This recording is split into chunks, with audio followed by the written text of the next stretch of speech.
You're still holding your breath. The voice came too low, trailing off, right against the curve of her ear, right at the very second when the reflection of the printer on the 14th floor began to fade beneath Chicago's gray drizzle. Rebecca froze, her fingers locked over the cold plastic keyboard. In an agency where every layout error was costly and success depended on flawless armor, she never imagined that the day's greatest danger wouldn't lie in the New York deadlines, but rather in the scent of sandalwood and rain that suddenly filled the narrow space between the cubicles. When Natalie's heels stopped beside her desk, the distance shrank to the point of making her chest tighten against her ribs. There was nowhere to run, and as the digital clock marked the end of the shift, a single dangerous question echoed in her mind. Just how far is someone willing to risk their own career just to hear that voice whisper again? Before we dive right into what's going to happen between them, give me just a second. I need to pause here for a quick side note with you about something important.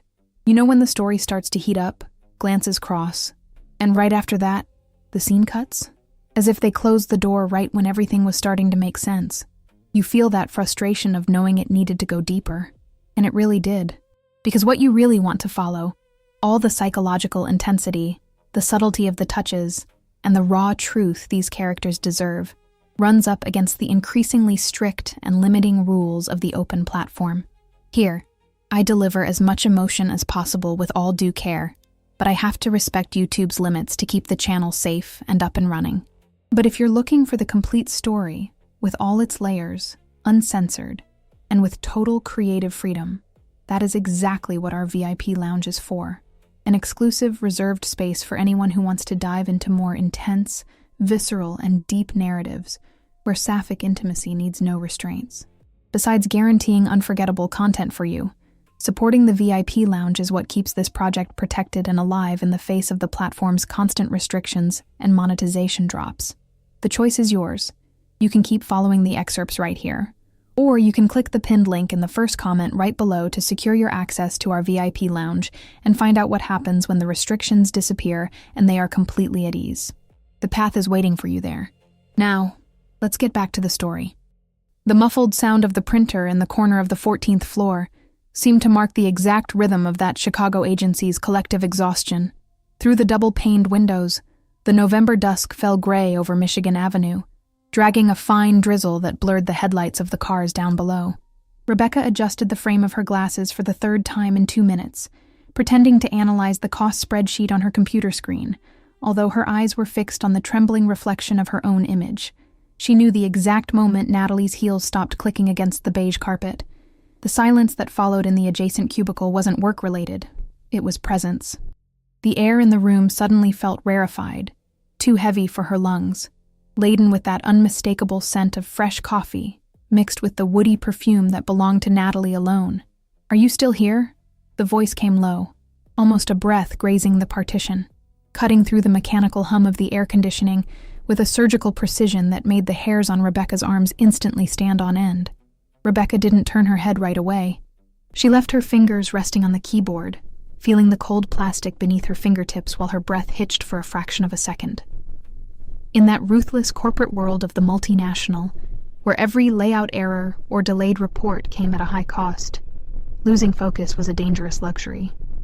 And yet, losing focus around Natalie had become her daily, silent sport.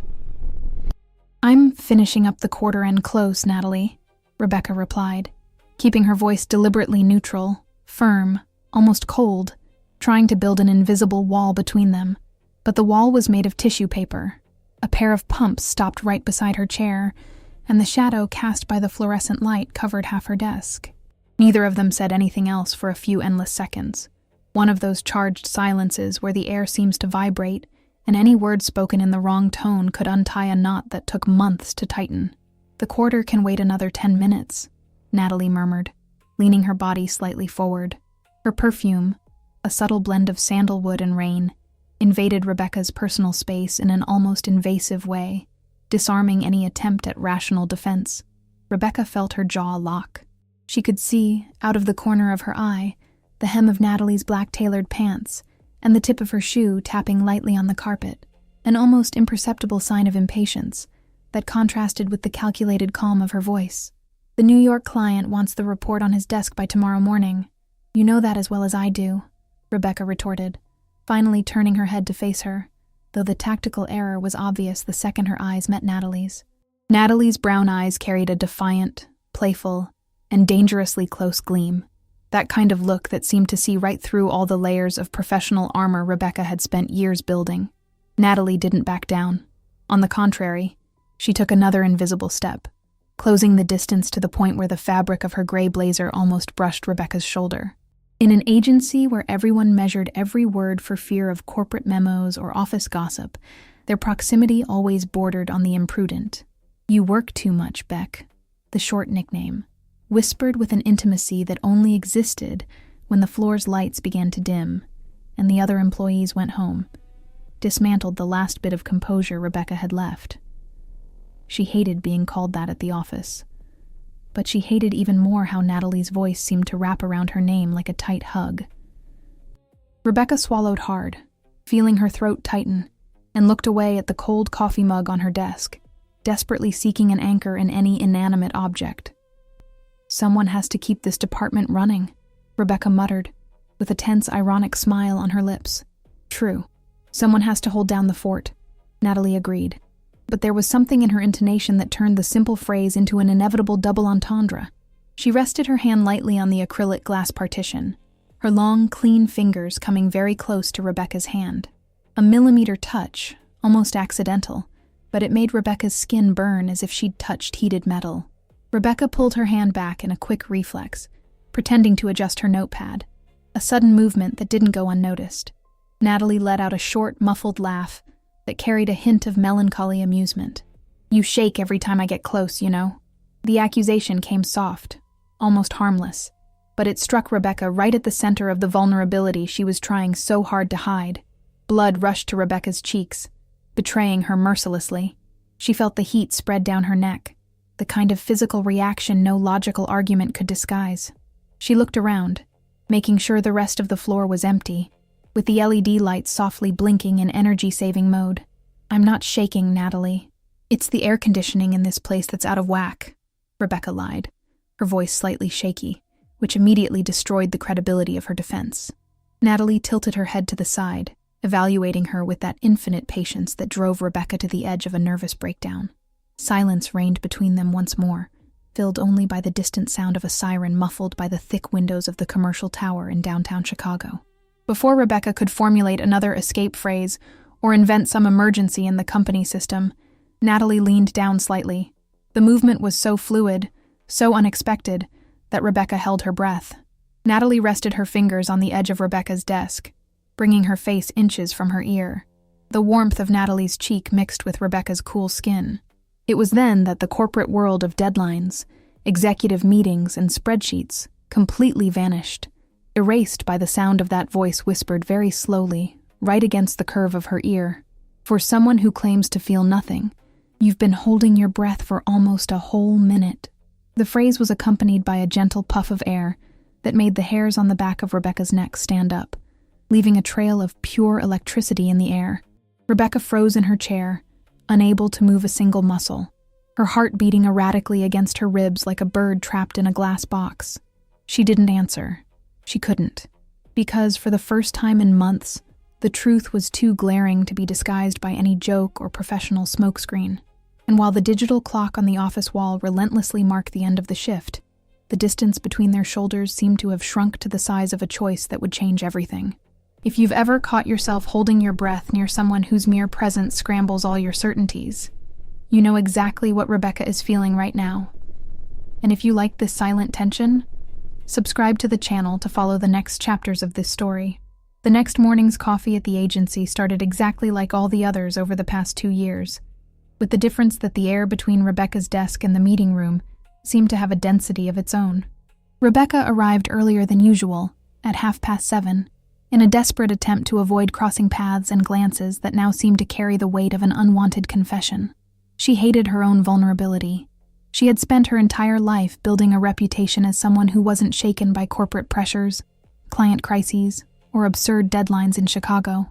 However, hearing the characteristic sound of the main glass door opening was enough to make her stomach drop.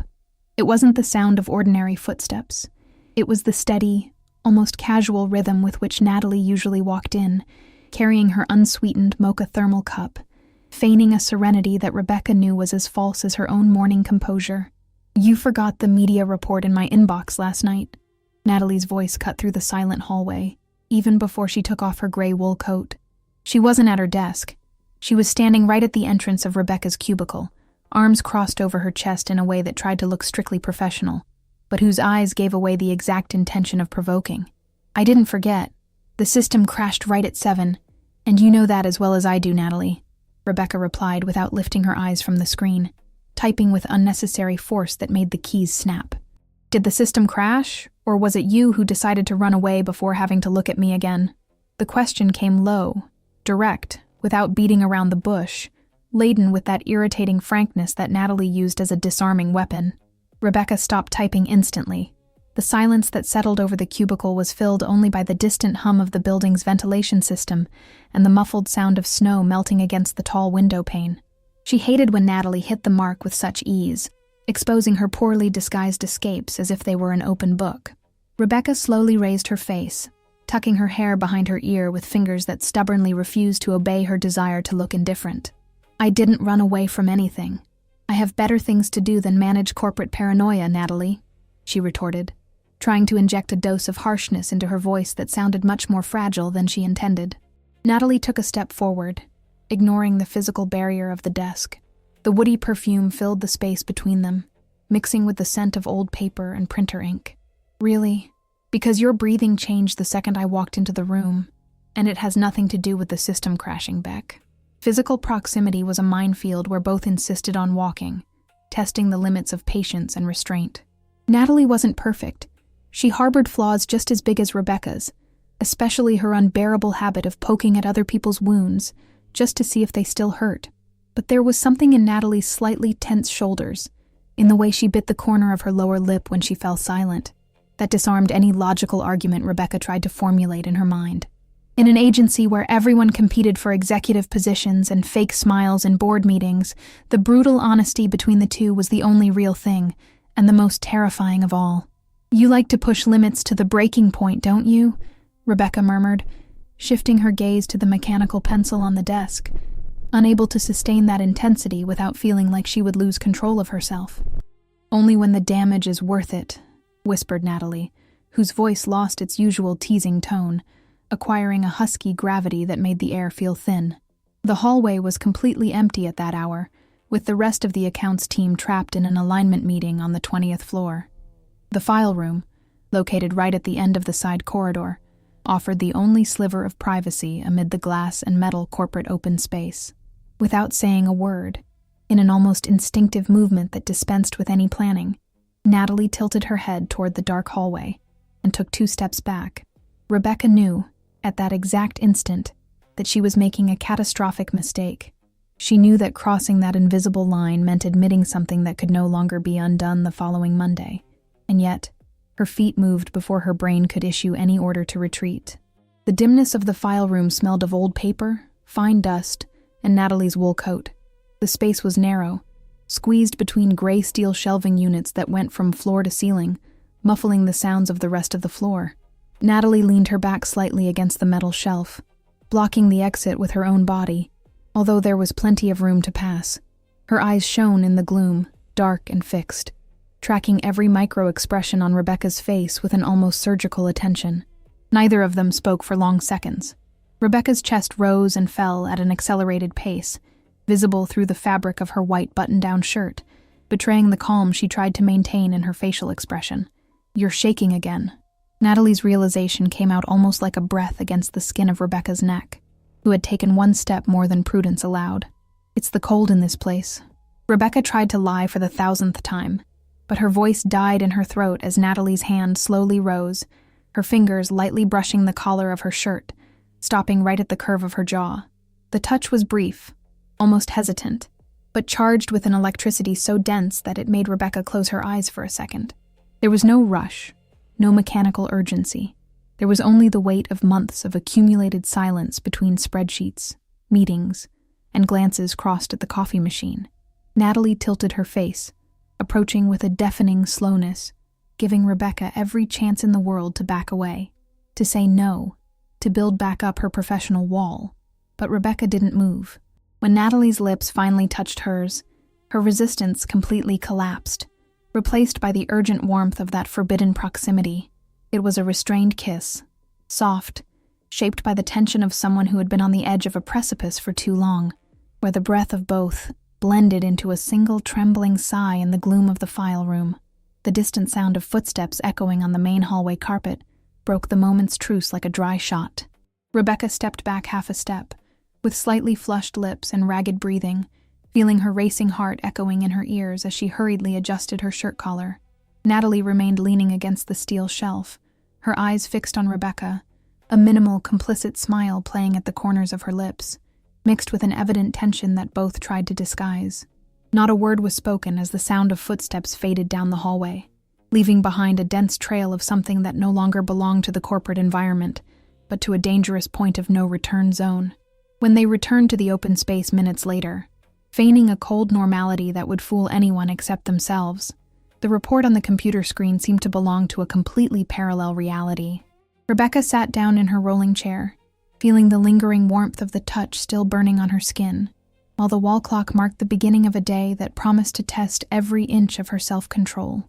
The invisible line had been crossed, and the silence between the desks was no longer the same as before. Now, every second felt like a countdown to the next time the outside world stopped mattering. The gray light of that Tuesday in Chicago seemed to pour through the 20th floor windows, carrying a weight Rebecca had never felt before. Ever since the incident in the file room, the space between her desk and Natalie's had turned into an invisible minefield, where every breath seemed too loud and every keystroke sounded like an alarm. Rebecca tried to fix her eyes on the lines of the financial spreadsheet, but the letters seemed to dance and blur together on the screen, smeared by the lingering memory of the touch against the curve of her jaw. She repeatedly smoothed the sleeve of her button-down blouse, a nervous tic that betrayed the absolute chaos reigning beneath her impeccable account director facade. Not a single word had been exchanged about what happened in the gloom between the steel shelves, but the silence between them weighed far more than any explicit conversation. "The coffee's out again." Natalie's voice came from nearby, catching Rebecca by surprise as she pretended to organize the paper clips in her drawer. Natalie was standing next to the water cooler, holding her thermal mug, wearing a navy blue tailored blazer that looked designed to intimidate anyone at the agency. But the way she avoided looking directly into Rebecca's eyes gave away a vulnerability that belied all that executive posture. "There's a new coffee maker downstairs if you're willing to brave the snow outside," Rebecca replied, without lifting her face, trying to keep her voice steady, even though her heart was pounding against her ribs with irrational force. She hated how easily Natalie managed to destabilize her meticulously planned routine. "I'd rather stay here," Natalie murmured, taking 2 slow steps toward the cubicle. The scent of sandalwood and rain mixed with the aroma of paper and cold coffee that pervaded the corporate environment. She rested one hand on the acrylic partition, her perfectly manicured fingers tapping an irregular rhythm on the plastic. "Besides, the coffee here tastes like burnt cardboard. You know that as well as I do." Rebecca finally looked up, meeting Natalie's dark, defiant gaze. There was something dangerous in the way the corner of Natalie's mouth curved into a restrained smile, as if she knew exactly the damage she was causing. In an agency where any slip-up could cost a promotion or become the target of lunchtime gossip, their closeness was a reckless gamble. Yet neither of them seemed willing to take the necessary step back. "You like to stretch the cord until it snaps, don't you, Natalie?" Rebecca whispered, leaning her body slightly forward, allowing the distance between their faces to shrink dangerously. "Only when it's worth seeing what happens when it snaps," Natalie retorted, her voice losing its teasing tone and taking on a husky gravity that made the air in the room feel thin. Natalie's eyes dropped for a second to Rebecca's lips, a gesture so fast and laden with intention that it made Rebecca's stomach do a painful flip. The shrill sound of a landline phone ringing on the neighboring desk broke the spell instantly, making them both recoil as if they'd received an electric shock. Natalie straightened her shoulders, adjusted her blazer collar with visibly trembling fingers, and turned on her heel without saying another word, walking back to her glass office with quick steps. Rebecca remained motionless in her chair, her fingers frozen over the keyboard, and the echo of that unspoken tension reverberating across every inch of her skin, knowing that mutual denial was no longer enough to hide what was about to explode. The silence on the 14th floor was no longer the same as in the first months. It had acquired a heavy, almost cutting texture that made any attempt at trivial conversation sound like an unbearable farce. Chicago's fine drizzle beat against the agency's double-paned windows, sliding down in slow trails distorted by the yellowish lights of Michigan Avenue far below. Rebecca kept her eyes fixed on the computer screen, although the financial spreadsheets were completely blurred in her peripheral vision. She smoothed the sleeve of her button-down blouse with mechanical insistence, her cold fingers searching for any physical anchor to contain the slight tremor that started in her wrist and crawled up her arm. No one else in the office seemed to notice the dense atmosphere between the desks, but for her and Natalie, every second under the same fluorescent light had turned into an exhausting exercise of containment. "You're pale." Natalie's voice cut through the air suddenly, coming from very close, without Rebecca having heard the high heels approach across the muffled carpet. Rebecca didn't turn her face right away. She left her fingers resting on the cold plastic of the keyboard, feeling the sudden warmth of Natalie's presence invade her personal space, with that familiarity she could no longer disguise. The scent of sandalwood and rain seemed thick in the air around them, a constant reminder of everything they were trying to sweep under the corporate rug. "Don't start, Natalie. Not today," Rebecca replied, her voice contained, almost a thread of sound fighting to maintain the professional composure that threatened to collapse at any moment. Natalie didn't back down. On the contrary, she placed one hand on the translucent acrylic partition, right next to Rebecca's shoulder, inches away from her hair. There was a visible exhaustion around the contour of Natalie's eyes, a raw frankness that had replaced the playful, challenging tone of the previous days. The weight of that daily farce, the excessive care with departure times, the furtive glances in the elevator, the constant fear of malicious whispering in the hallways, was beginning to mercilessly take its toll. "I can't stand pretending we don't see each other anymore when we walk through that elevator door," Natalie murmured, her voice faltering for a fraction of a second, breaking the wall of indifference she had tried so hard to build.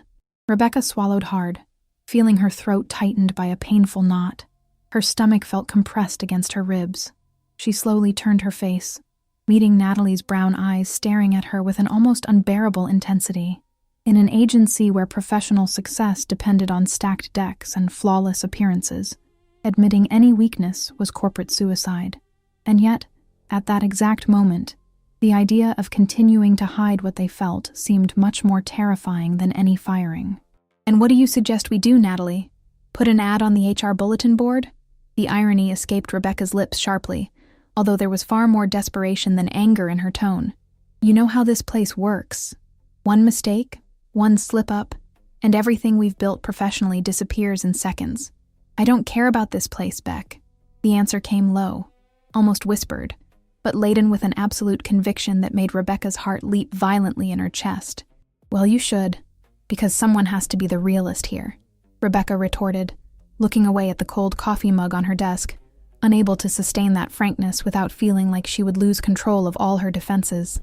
The silence that followed was dense, cut only by the mechanical hum of the ceiling heating system. Natalie remained motionless, her hand resting on the partition, trembling fingers tracing an invisible circle on the plastic. The emotional toll of living on the edge between desire and fear was beginning to exhaust the little energy remaining to both of them. There were no shouts, no dramatic movie-worthy scenes, only the silent, painful realization that loving someone with no guarantee of a happy ending required a courage neither of them knew if they possessed.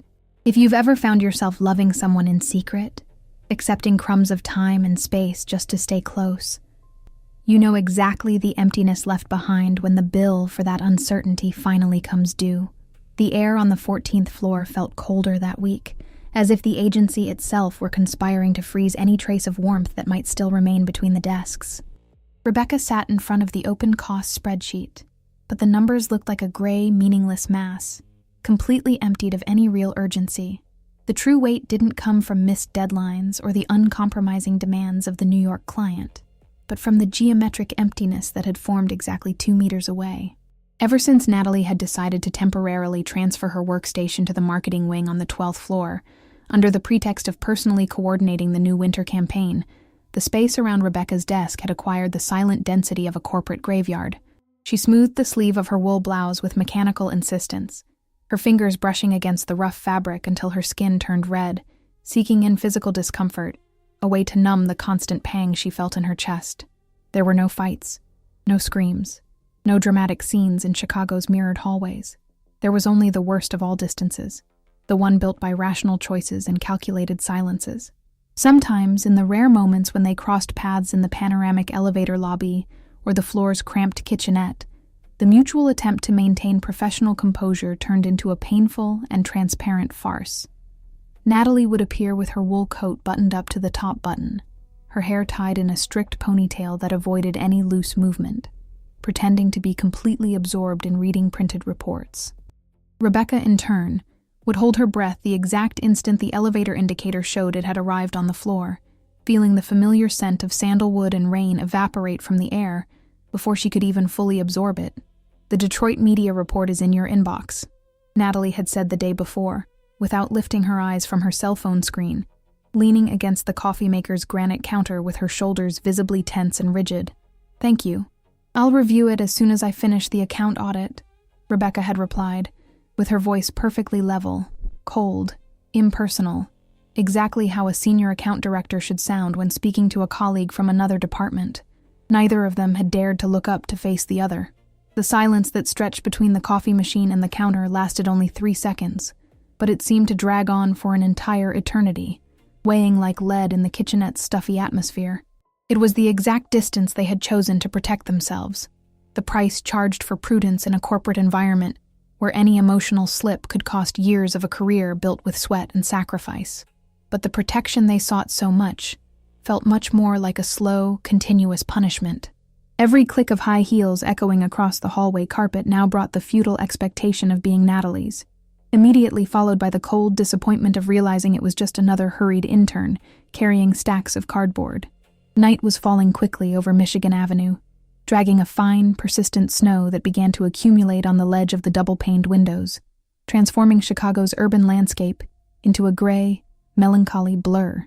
Rebecca put her fountain pen away in its leather case with a sharp movement, turned off her computer monitor, and stared at her own image reflected in the screen's dark glass. The reflection showed an exhausted woman, with subtle dark circles disguised by light makeup and lips pressed into a straight, severe line. She had won. She had managed to preserve her job, her impeccable reputation before the executive directors, and the safe invisibility that kept her safe from office gossip. However, as she looked at the empty space on the other side of the partition, she felt her stomach tighten into a knot of pure loneliness, realizing that the corporate security she had defended so fiercely had cost her precisely the only real thing she had allowed into her life in recent years. The blizzard warning issued by the Chicago Weather Service began clearing out the 14th floor long before the usual departure time. By 5 in the afternoon, the open space was already silent, with most of the monitors turned off and chairs pushed under the desks, while the wind howled furiously against the double-paned windows, hurling heavy, dense flakes of snow against the agency's facade. Rebecca remained seated at her desk, with her cashmere coat draped over the back of her chair and her leather briefcase open beside her, unable to muster the strength to take the first step toward the emergency stairwell or the panoramic elevators. She smoothed the sleeve of her blouse with obsessive slowness, feeling her stomach tightened into a familiar knot that had lasted for days, ever since the distance between the 14th and 12th floors had turned into an insurmountable boundary. The truth was that no financial report, no account audit, and no executive directive mattered anymore. The weight of maintaining that farce of professional indifference had become unbearable, weighing far more than any outside judgment or hallway whisper. "Are you really going to brave the storm alone?" Natalie's voice cut through the silence of the hallway, coming from a point much closer than Rebecca expected, laden with a gentleness that disarmed any attempt to escape. Rebecca startled slightly, her fingers freezing over the sleeve of her wool blouse. She slowly raised her face, finding Natalie standing right at the entrance of the cubicle, wearing a dark gray wool coat and a poorly arranged plaid scarf, looking light years away from the flawless executive who used to dominate board meetings with an inflexible posture. There was an unprecedented vulnerability in the contour of her brown eyes, a gentle exhaustion that seemed to have washed away all the armor of protection and corporate defenses accumulated over the years. Neither of them took the usual step back, the familiar scent of sandalwood mixed with the damp air brought in by the street wind, filling the cramped space between them with an intimacy that no longer asked permission to exist.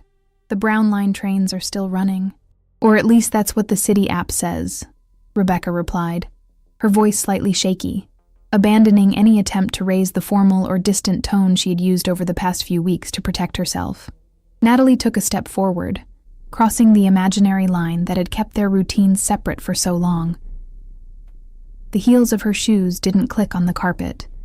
It was a silent movement, almost hesitant, like someone stepping onto unfamiliar ground after a long crossing through the mist.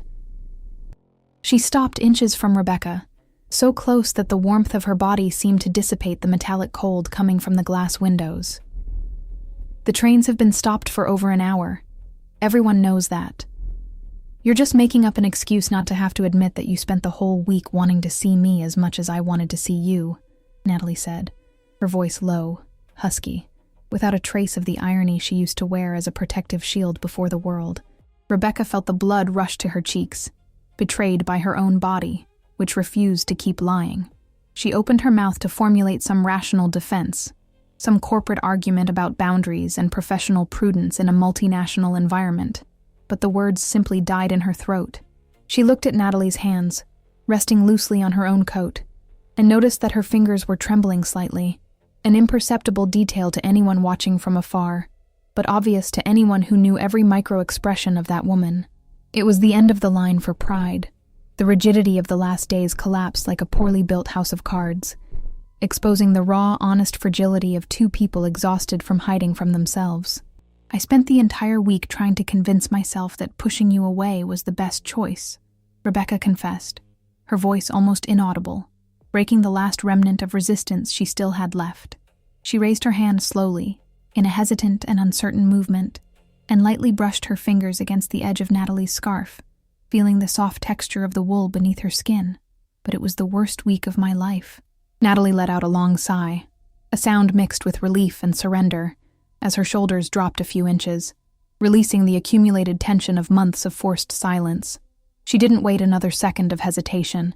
She took another short step, closing the space left between them, and rested her hand on the side of Rebecca's face. The touch was warm, firm, charged with a certainty that no office policy or agency rule could invalidate. Natalie's eyes searched Rebecca's in the gloom of the deserted floor, finding right there the exact same reflection of longing and fear that she herself carried in her chest. "I don't want any more rules, Beck," Natalie whispered, tilting her face with a deafening slowness, giving Rebecca every chance in the world to back away if she was still afraid of the consequences. Rebecca didn't back away. Instead, she closed her eyes and leaned into the touch, letting the distance between their lips disappear completely. The kiss had no rush or mechanical urgency. It was long, deep, laden with the weight of all the unspoken words and all the shared silences in the cold Chicago nights. It was the definitive answer to months of uncertainty, a silent reckoning between what was safe and what was genuine. When they finally pulled back just enough to catch their breath, with their foreheads resting against each other and their breaths mixing in the warmed air of the cubicle, a small, tired, and entirely sincere smile bloomed on Natalie's lips. "And now? What do we do about the storm outside?" Natalie asked, her eyes shining in the gloom, firmly holding Rebecca's hand between her own, without the slightest rush to let go. Rebecca looked toward the window, where the snow continued to fall heavily over the city, illuminated by the yellow lights of Michigan Avenue's lampposts. But for the first time in a long time, the cold outside seemed irrelevant. She squeezed Natalie's fingers back, feeling the warmth circulate through her entire body, and let out a light laugh, the first real one in months of pure corporate tension. "We share a cab, or we walk in the snow until we find a place that sells decent coffee. Either way, tomorrow's report can wait," Rebecca replied, as they both began to gather their things, ready to take the first step out of that office, no longer as two colleagues hiding in the shadows, but as someone who finally had the right to choose their own story. The biting wind of that Wednesday morning dragged the last flakes of snow accumulated on the wide sidewalks of Michigan Avenue, forming small white whirlwinds that drifted against the base of commercial buildings in Chicago. Rebecca adjusted her thick wool scarf around her neck, feeling the freezing air lightly burn her nostrils as she pushed the heavy revolving glass door of the corporate building. Beside her, Natalie walked with a steady stride, the buttons of her dark coat buttoned all the way up, and her gloved hands shoved deep into her pockets, keeping pace without any rush. There was none of the usual rush-hour nervousness, nor the mechanical urgency that used to dictate the pace of both of them over the past 2 years of work at the advertising agency. The silence between them was no longer the minefield it once was, heavy with implicit messages and poorly disguised escapes, but rather a fluid space inhabited by a newly won calm that seemed to reorganize the world around them almost imperceptibly, removing the invisible weight they had carried on their shoulders. "Do you still think the Brown Line trains are going to stay frozen until noon?" Natalie asked, turning her face slightly toward Rebecca, with a restrained smile at the corners of her lips that contrasted perfectly with the feigned seriousness of her voice. Rebecca let out a short laugh, white vapor escaping from her mouth in the freezing air as she carefully skirted a semi-frozen puddle on the edge of the sidewalk. She glanced down at her wristwatch, realizing with pleasant astonishment that the alignment meeting with the demanding New York client, once so frightening and central to her routine, now seemed to belong to a distant, irrelevant galaxy. "If they are, it'll be the perfect excuse for us to keep ignoring corporate emails and cost spreadsheets for the rest of the entire day," Rebecca replied, pausing for a second in front of the fogged-up window of an old corner coffee shop, where the strong scent of roasted coffee, ground beans, and fresh cinnamon mixed with the clean aroma of snow falling from the gray Chicago sky. Stepping into the cozy little establishment felt like crossing the definitive border into a protected refuge from the city's impersonal urban chaos. The humid warmth of the room instantly fogged up Rebecca's prescription glasses, forcing her to take them off with a quick, slightly clumsy gesture to wipe them on the hem of her cashmere coat. Natalie watched the scene with a playful, affectionate gleam in her dark eyes, reaching out a gloved hand to gently catch Rebecca's forearm in a quick touch, almost imperceptible to anyone passing by outside, but charged with an intimacy that no longer needed to hide in the shadows of the 14th floor cubicles. Without exchanging a word about their choice of table, they walked together to a secluded corner at the back of the room, near the tall window overlooking the busy street, where cars slid slowly over the ice-covered asphalt. "Remember when we used to pretend we didn't even know each other in the agency hallways?" Natalie murmured, sitting down across from Rebecca and tracing the rim of her steaming ceramic mug with the tip of her index finger, her eyes fixed on the dark surface of the café au lait. There was a gentle, affectionate irony in her tone, mixed with the profound relief of someone who could finally look back at the recent past without feeling the suffocating grip of guilt or the constant fear of external judgment. "I wasn't pretending. I was just trying to survive your unbearable habit of showing up at my desk every 10 minutes inventing lame excuses to provoke me," Rebecca retorted with a half-amused smile on her lips, taking a slow sip of her hot drink, feeling the warmth spread comfortingly through her entire chest. She smoothed the sleeve of her coat out of sheer mechanical, nervous habit, but soon realized the repetitive gesture, stopped mid-motion, and let her hand rest loose and open on the rustic wood of the table, right next to Natalie's. Natalie didn't answer right away, letting the comfortable silence fill the space between the steaming cups, an absolute contrast to the tense, cutting silences that had marked so many months of mutual denial. She reached her hand across the table, her long fingers lightly brushing the back of Rebecca's hand before intertwining naturally, firmly, without rush, as if that fit had been written along an invisible path they had taken so long to accept. "You know it wasn't just provocation, Beck. Ever since the first day you knocked that pile of reports onto my floor and looked at me with that defensive glare, I knew my routine would never be the same again," Natalie confessed, with a voice low, husky, and completely stripped of any executive armor. The firm touch of Natalie's hand eliminated any trace of doubt or hesitation that might still whisper at the edges of Rebecca's mind. Neither of them tried to fill the moment with grandiose speeches or unrealistic promises about a distant future. The love between them didn't require perfect labels to justify its existence, needing only constant presence, the courage to choose the truth even when it seemed too challenging for the corporate world. Looking through the clean window of the coffee shop, as snow continued to fall softly over the illuminated streets of Chicago, Rebecca felt a profound, lasting peace replace the knot of anxiety she had jealously carried for so long. Life outside went on with its relentless deadlines, demands, and unforgiving expectations, but inside that small, safe space, the only thing that truly mattered was the warmth of that hand joined to hers, the gentle rhythm of shared breath, and the silent certainty that whatever the next obstacle or the next turn in the road might be, they would face it side by side, no longer as two souls hiding in the shadows, but as two people who had finally learned to inhabit their own story.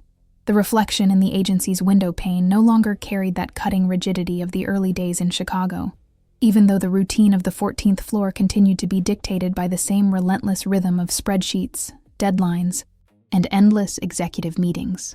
Months had passed since the harsh November blizzard that had brought down their defenses and turned the tense silence between the desks into something no office policy or corporate rule could deny or hide anymore.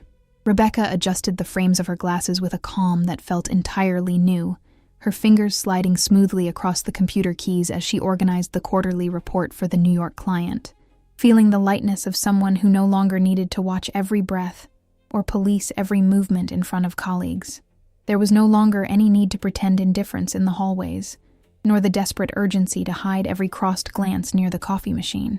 What existed now was a silent, mature, and daily agreement about the fragility and beauty of building affection amidst the concrete, glass, and cold metal of a multinational corporation. "Are you still looking at that spreadsheet as if it's going to grow legs and run out the window?" Natalie's voice came low, almost a familiar breath coming from the door of the glass office, laden with that same gentle irony that once unraveled all of Rebecca's methodical certainties. Rebecca slowly raised her face, meeting Natalie's brown eyes that stared at her with a deep intimacy, the kind that dispensed with any disguise or professional armor. Natalie was wearing a pastel-toned tailored shirt, with the sleeves rolled up to her elbows revealing her slender wrists, and a steaming mug between her hands, looking perfectly integrated into that space that once felt like a minefield full of invisible traps. Neither of them took hurried steps or steps full of second intentions. The nervous rush of the beginning had given way to a gentle certainty, built drop by drop in the small details of daily life, in shared silences, and in respectful pauses between one task and another. If I look at these numbers for another 10 minutes, the spreadsheet might just start crying with me out of exhaustion, Rebecca replied, with a genuine half-smile on her lips, leaving her pen on the wood and crossing her arms with an ease that seemed foreign to her former inflexible executive persona. She no longer smoothed the sleeve of her blouse looking for physical refuge. Her body had learned to inhabit its own skin, without the constant fear of being judged or discovered by the corporate world. The muffled sound of heavy traffic on Michigan Avenue rose through the tall windows, mixing with the constant hum of the ceiling ventilation system and the comforting aroma of fresh roasted coffee that Natalie always brought with her. In an agency where everyone competed voraciously for director positions, end-of-year bonuses, and calculated smiles in alignment meetings, their presence together no longer caused the commotion or whispered gossip of before. The irrefutable naturalness with which they had embraced their own story disarmed any attempt at external judgment, turning others' curiosity into a tacit and inevitable acceptance. They continued to be the same demanding, flawed, stubborn professionals, frequently tired at the end of long weeks full of demands. But something had profoundly transformed in the way they shared the invisible weight of the world outside. "The director of operations just came by my office asking for the Detroit report on his desk before 4, Natalie commented, taking 2 slow and deliberate steps into the cubicle, stopping at a safe distance, but charged with that magnetic proximity that no longer needed forbidden secrets to justify itself. "The director of operations can wait another 10 minutes and take a deep breath. He's survived much worse winters in Chicago, and I need to finish breathing before looking at those percentages again," Rebecca retorted, her voice light, letting out a prolonged sigh that carried all the relief of someone who had finally allowed life to be real, rather than a perfect performance designed to please others' expectations. Natalie let out a short, muffled laugh, shaking her head in a gentle sign of agreement, before resting her ceramic thermal mug on the edge of Rebecca's desk. The light touch of the base against the wood made a dry, discreet sound in the silent room. Natalie's fingers grazed against Rebecca's, a brief, almost accidental contact, but one that triggered that same familiar spark of subtle electricity, reminding them that no matter how stable and peaceful their routine seemed now, the physical and psychological attraction between them remained alive, pulsing intensely beneath the surface of every daily gesture. "You're impossible lately, Beck. Totally losing your strict director pose," Natalie murmured, her eyes shining with amusement and restrained affection, lightly resting her shoulder against the translucent acrylic partition. "It's the prolonged exposure to terrible influences coming straight from the 12th floor," Rebecca replied with a complicit and defiant glint in her eye, leaning her body slightly forward, allowing the distance between their faces to shrink to the exact point where both of their breaths merged again in the same restricted space. The silence that formed between them didn't need grand justifications, but all it took was a more prolonged look, a short step taken by Natalie toward Rebecca, and the firm touch of a hand on the curve of her jaw for the outside world to cease to exist for a second. The kiss was slow, restrained, laden with all the weight of that silent waiting, an encounter of lips that dispensed with any definitive promise or Hollywood drama speech, bringing only the comforting warmth of that shared presence.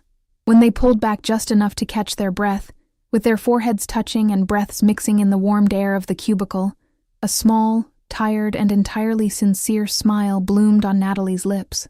When the landline phone on the neighboring desk began to ring insistently, cutting through the intimate atmosphere with its metallic sound, neither of them startled with the fright or anxious urgency of before. Natalie stepped back with a calm, peaceful smile on her lips, adjusting her shirt collar with total naturalness, while Rebecca reached out a steady hand to answer the phone without any rush, demonstrating that work and love had finally learned to coexist without either of them needing to be sacrificed. Corporate life continued to demand tight deadlines, executive meetings, and endless reports in one of the most competitive cities in the world, but the silence between the desks no longer harbored any heavy or guilty secrets. As she glanced over at Natalie, who was walking back to her own office with firm, confident, and light steps, Rebecca felt a profound and lasting peace settled definitively in her chest, accompanied by that soft, open, and expectant question that no longer brought the slightest fear, but only a sweet curiosity about what destiny had in store for the next sunrise over the icy streets of Chicago.